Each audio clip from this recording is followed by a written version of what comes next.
Karena teknik elektro ini kalau saya lihat emang cukup fleksibel ya Mbak ya. Dia sendiri bisa ke yang arah tekniknya banget ya. Pagi Teknik, Assalamualaikum warahmatullahi wabarakatuh. Saya Rosmalita dari CDCF TUI. Hadir kembali bersama podcast kami, podcast Road to Bootcamp. Podcast ini agak spesial ya. Kenapa? Karena podcast ini kita hadirkan buat teman-teman semua di rumah untuk mempersiapkan diri menuju bootcamp yang akan diselenggarakan oleh CDCF TUI. Kita akan ada 3 kelas yang akan kita siapkan. Yang pertama adalah Ready to Work Bootcamp, yang kedua adalah Scholarship Bootcamp, dan yang ketiga adalah Entrepreneurship Bootcamp. Nah, bersama kami saat ini sudah hadir Bang Nando, Bang Arnando Ferdian. Pagi, Bang Nando. Sehat ya, Bang? Alhamdulillah. Ini juga ada Rifki. Halo, Rifki. Halo. Ya, Rifki ini adalah Ketua IME ya, Ikatan Mahasiswa Elektro. Nah, di Bang Nando, sebelum kita mulai, saya membaca working experience dari Bang Nando ya. Nah, Bang Nando ini kalau misalkan yang saya lihat ini kan pengalamannya itu udah malang melintang di Indosat ya Bang ya. Dari masuk di tahun 2007 ya Bang ya. Sebenarnya sih dari 2002, tapi 2005 sampai 2007 saya sempat kuliah dulu di luar. Jadi sempat cuti. Jadi kayaknya loyal banget ya sama Indosat. Nah, saat ini Bang Nando itu di Indosat menjabat sebagai Employee SVP Core Operation, Performance and Governance di PT Indosat ya. Jadi Orido ya namanya sekarang ya Bang ya? Iya, Indosat Uridu. Kebetulan emang induk perusahaannya sekarang Uridu ya, dari Qatar. Makanya setelah Indosat dinamain Uridu. Nah, kalau menurut Bang Nando, dari Bang Nando itu membuat tangga karir sampai dengan saat ini, apa sih yang bisa di-sharing dari Bang Nando kepada adik-adik? Kalau saya emang kebetulan kan dulu emang lulusan elektro, dulu konsentrasi telekomunikasi. Ya kebetulan pas zaman saya emang yang paling banyak ambil dulu itu konsentrasinya kalau di elektro itu emang telekomunikasi ya. Waktu itu emang telekomunikasi itu emang lagi booming ya. Kalau kayak sekarang itu kayak zaman-zamannya startup commerce lah gitu kalau dulu dunia telekomunikasi itu ya. Kita itu baru-baru mulai launching yang industri seluler ya. Kalau dulu kan orang itu zaman dulu masih telepon rumah, pas zaman saya kuliah itu baru mulai menggunakan yang handphone lah kalau istilah kerennya sekarang gitu ya. Ya waktu itu teknologinya masih pakai 2G ya, mostly kita masih pakai cuma voice buat SMS saat itu ketika saya lulus, sehingga emang waktu itu emang di industri elektro itu pada saat saya lulus yang lagi booming itu pekerjaan ya di industri telekomunikasi ini, sehingga waktu itu kebetulan waktu itu sebenarnya ketika saya apply ya saya apply-nya itu ke Satelindo ya, anak perusahaan Indosat waktu itu, dan saat itu Indosat emang masih pakai BUMN lah. Emang namanya idealisme zaman dulu ya, wah kayaknya kita ketika lulus pengen kerja yang sesuai banget dengan bidangnya pas kuliah kan. Saya dulu kuliah elektro, ngambil telekomunikasi, sehingga emang niat berkarir juga di industri telekomunikasi. Jadi itulah mungkin awalnya dulu saya kenapa akhirnya bekerjanya emang di Indosat ya. Jadi dari saya mulai bekerja, saya emang masuk ya. Alhamdulillah dulu emang yang paling banyak membantu saya awal bekerja itu justru dari alumni ya. Kebetulan pas kuliah itu saya emang termasuk kayak Rifki lah di sini ya. Saya kebetulan dulu juga ketua IME ya. Suka ikut kegiatan, kenal dengan banyak alumni. Sehingga pas kerja pun, pas saya pertama kali interview itu ya, mau masuk Satelindo itu, yang interview saya, manajer saya itu juga alumni Elektro UI juga. Nah dari pengalaman saya, kalau secara pribadi emang salah satu poin yang penting ya, emang pada awalnya ketika kita lulus mayoritas perusahaan itu pasti yang dilihat apa sih? Pasti IP ya. Umumnya pasti akan ngeliat IP dulu lah kalau kita emang mau bekerja ya. Dan ini emang salah satu faktor yang jadi biasanya seleksi awal. Nah setelah itu selain itu apa? Sebenarnya selain itu ya masalahnya biasanya yang secara umum akan ditanya skill-skill yang lain yang kita punya tergantung dari perusahaan yang emang kita, dan bidang pekerjaan yang emang kita apply.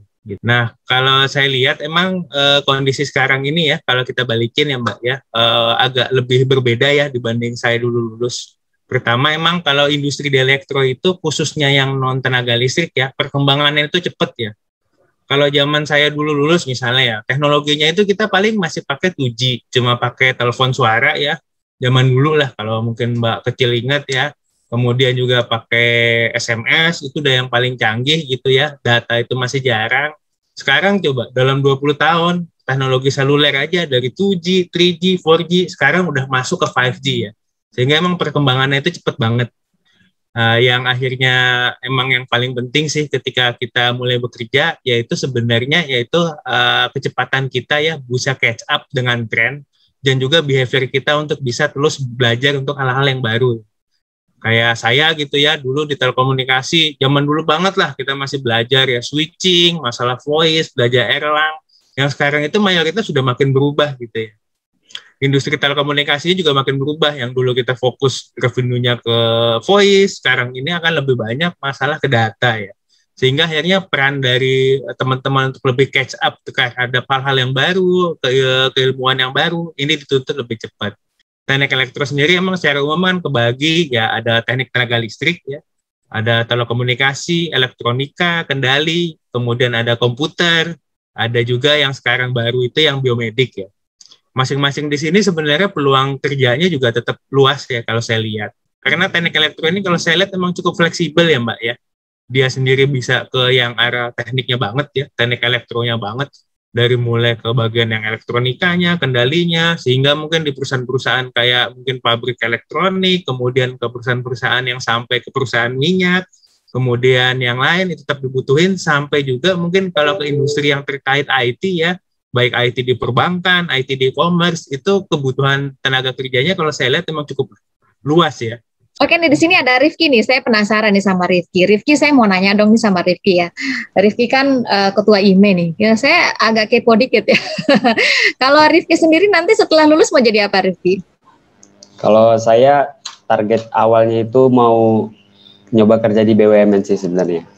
Karena terinspirasi dari orang tua juga kan, ngelihat buat mau mengabdi ke negara, targetnya itu di PLN sih sebenarnya.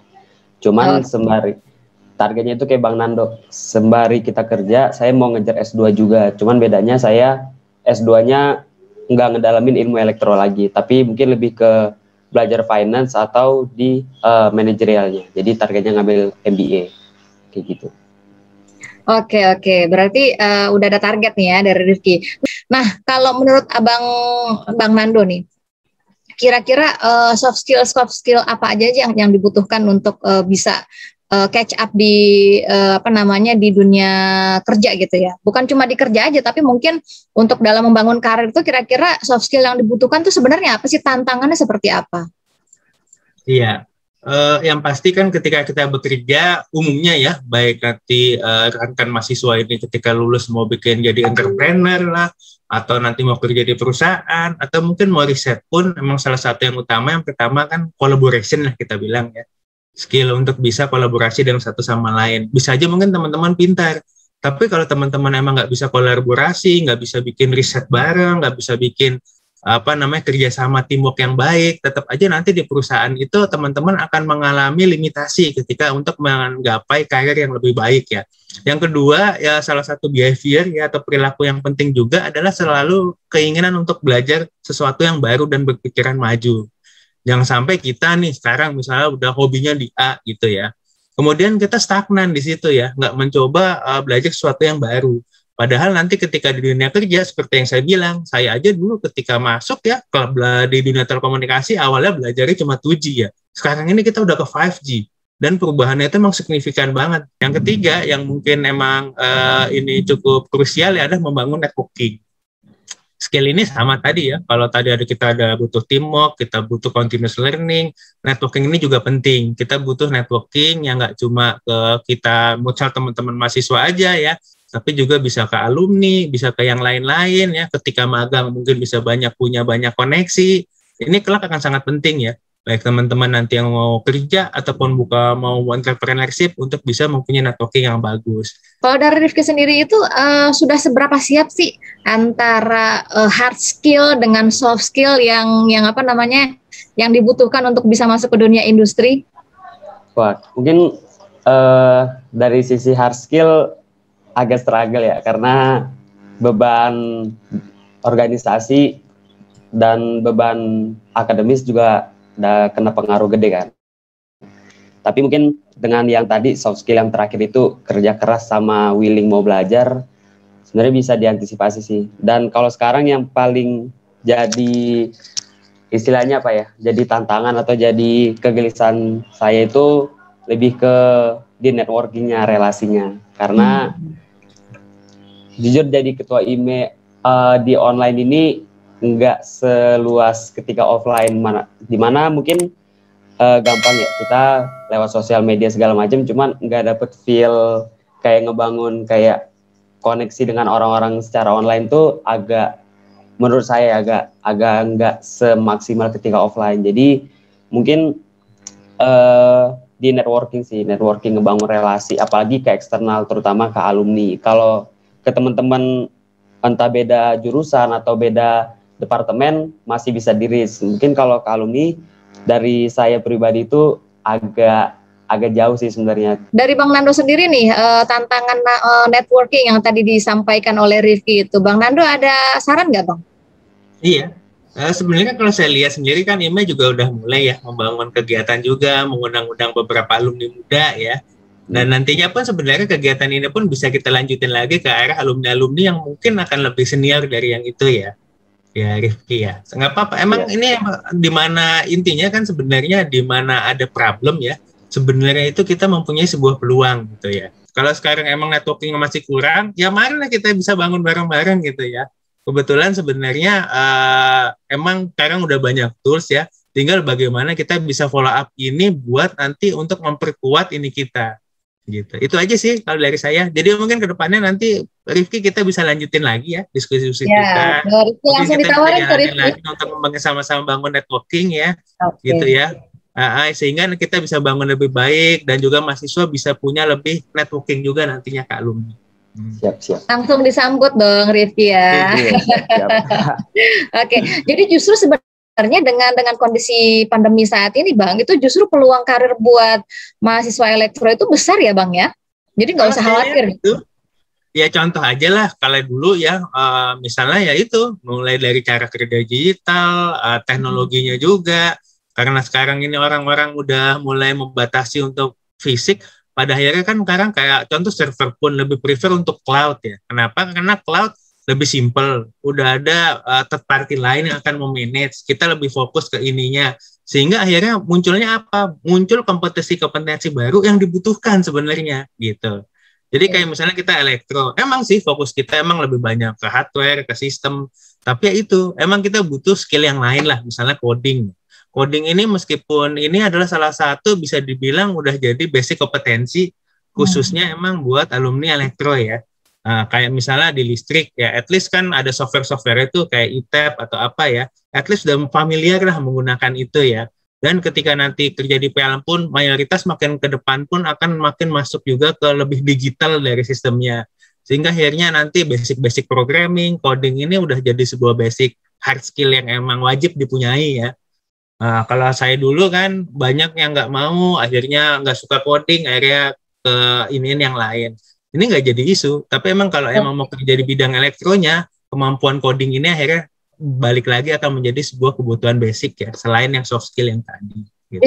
Bisa otodidak atau harus ikut sertifikasi, Bang? Kira-kira menurut Abang?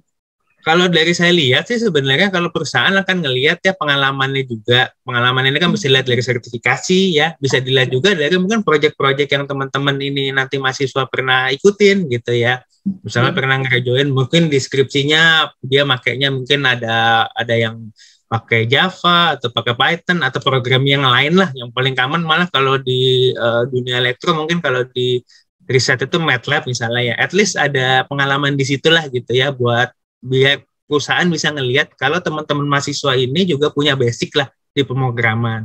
Nantinya pemrograman sendiri apa yang dipakai di perusahaan biasanya emang nggak berbeda-beda.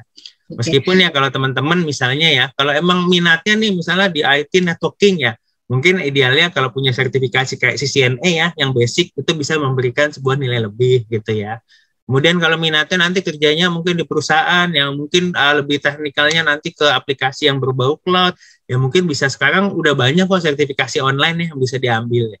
Jadi emang nggak harus sertifikasinya itu harus berbentuk formal, non formal pun saya lihat pun akan tetap bermanfaat selama emang nanti ada contoh nyatanya lah gitu ya.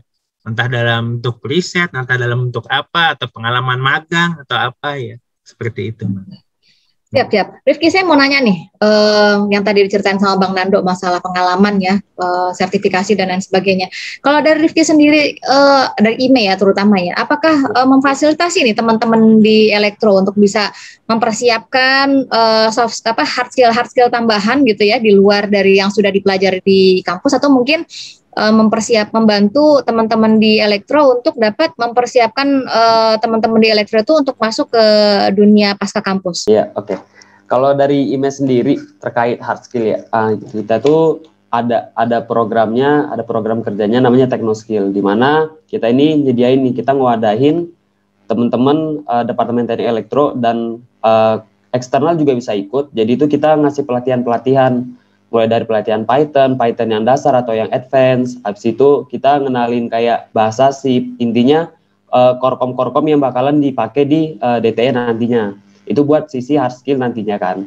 Nah, selanjutnya itu kita kerjasama dengan pihak ILUNEK, Ikatan Alumni Elektro, di mana nantinya kita ngasih tahu nih perspektif dari mereka, sudut pandang mereka tentang pasca kampus itu kayak gimana. Terkait sertifikasi tadi, dari IME juga ngewadahi nih namanya elektrifikasi, di mana kita itu sejauh ini kita kerjasama dengan lab di DTE dan dosen-dosen di DTE, jadi buat ngebantu sertifikasi nantinya. Bang Nando, saya boleh kasih kesempatan buat Rifki nih buat nanya ke Bang Nando. Silakan Rifki kalau ada yang mau ditanyakan. Apakah menekuni korkom itu, maksudnya dia terjun di bidang korkom itu adalah hal yang tepat, atau sebenarnya nggak ada salahnya kita belajar atau kerja di tempat lain, tapi kita belajar dari nol gitu. Kayak kita komit nih ke si HRD-nya, pas wawancara kayak, misalnya kayak gini, saya mahasiswa Gatrik. Nah, saya mau kerja di perusahaan yang kontrol. Nah, tapi kan saya nggak punya, istilahnya apa ya, nggak punya ilmu kuatnya di situ kan. Nah, apakah itu salah atau better saya nyari apa yang emang udah korkom saya gitu, tapi peluang di korkomnya itu nggak segede peluang di non korkomnya, seperti itu Bang. Kalau saya lihat yang pertama ya, itu sesuai passion aja sih, passionnya lebih ke arah kemana. Yang kedua, sebenarnya kalau emang teman-teman ini fleksibel, sebenarnya baik ngikuti korkom atau enggak pun, selama emang teman-teman emang tadi ya, pertama passionnya di situ, dan emang suka, dan emang minatnya ke situ, itu menurut saya sih nggak akan jadi isu. Pada akhirnya emang kadang-kadang ada yang mengikuti dengan core kompetensinya kayak saya gitu ya, sampai akhir, ada juga yang enggak. Ya itu, kadang-kadang kan emang kita kuliah, emang kita belajar core kompetensi, tapi emang kalau ketika kita udah lulus ternyata menemukan passion yang lain, menurut saya itu bukan sesuatu yang salah untuk ditekuni. Oke. Terima kasih banyak nih Bang Nando, Rifki atas kesempatan waktunya. Luar biasa banget nih diskusi kita kali ini gitu ya. Oke, saya Rosmalita dari SEDESEF FTUI. Mohon pamit. Assalamualaikum warahmatullahi wabarakatuh. Pagi Teknik.